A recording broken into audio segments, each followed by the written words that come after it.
Hi everyone! In this short video we are going to explain to you how to fully reset Parklio Smart Parking Barrier. First thing you need to do is to take the key you got in the packaging box and unlock the casing.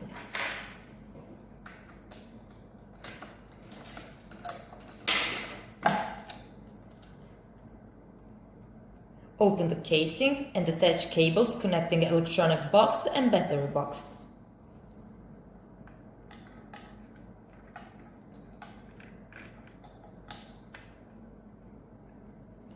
Make sure to also cover solar panel with some kind of cloth or cardboard to prevent the panel from getting sunlight.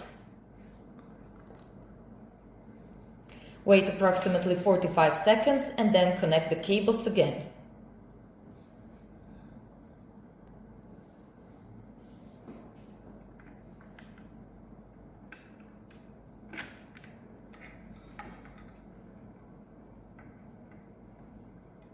Remove the cardboard.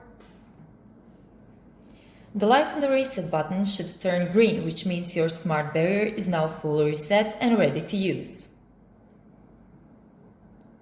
To use the barrier, scan the QR code, again with Parklio Connect App, close the casing and lock it with a key.